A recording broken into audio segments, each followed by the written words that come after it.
the sake of honoring that relationship, I can't share too many details about that one. But the first one, and again, I will say, like, I have forgiven him. I have forgiven myself because I know that an unhealthy marriage does take two people.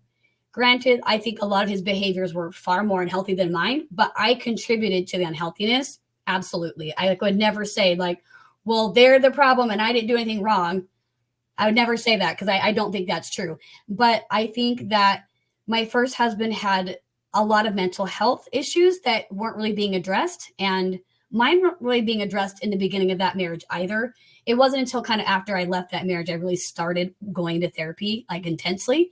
So I know there's some mental health issues for sure, but like he had, and this was not like diagnosed, but he definitely was like a pathological liar. Like he lied about so many things, and he would like make up jobs and pretend he had jobs and like forged paychecks and got fake cell phones and like wrote bad checks to stores. Like he was doing all kinds of things to cover up that he wasn't actually working, and would lie to me about all these things that he was doing. He had me drop him off at a office, quote unquote office, that wasn't his office.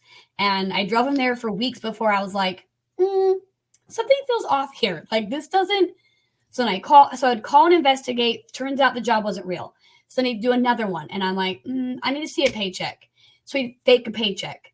And then I'd find out that one wasn't real. And then he'd do another one. And there was just this constant like fake life he was living. To this day, I could not tell you what he was doing all day. Like, I don't know where he actually was when he was supposed to be working. I don't know. And I feel bad for him because I feel bad that he didn't feel safe enough in his own body to like talk to someone and say, I don't know how to find a job, or I don't feel like I could find a job, or whatever it was going on with him. I wish he could have felt safe enough to say, I have a problem and I need help. Because he didn't. He just kept lying and just kept making things up. And he had a porn addiction and he had a tobacco chewing addiction. And he had all these things that were like numbing out or like escaping. I even think some of the like fake jobs and stuff was also a way for him to escape. I'll never know for sure, right? Because I haven't spoken to him in years. I have no need to. We don't have children together. I actually miscarried twice in that marriage. And at the time, it was really difficult because I wanted to be a mom so badly. And I was aching for that. But then I remember having this moment and like talking to God about it and being like, I want to be a mom, but this marriage is a nightmare. So there's no like good solution here. So can you please just help me have the strength to do whatever it is that you need me to do? And I remember that was the moment I finally felt peace in those miscarriages of like when before I miscarried, of like, it's going to be okay. Everything's going to be okay. I've got you. And so I remember thinking like, okay, whatever the outcome is, I'm going to be okay.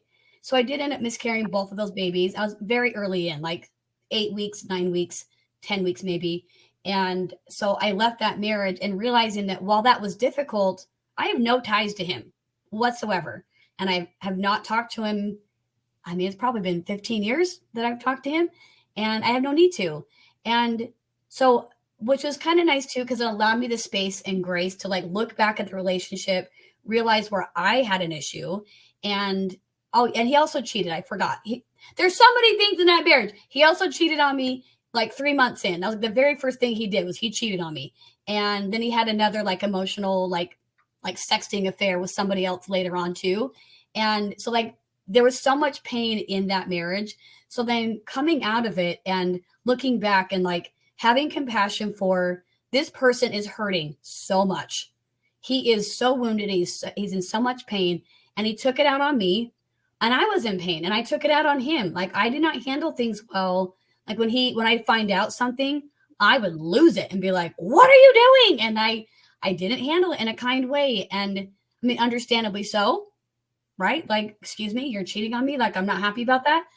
But I recognize that I contributed to that problem too. And I contributed to like the problems of our marriage and like not communicating well. And so, yeah, it was a bit of a nightmare, that one. Absolutely. I can imagine. That sounds like it triggering even. But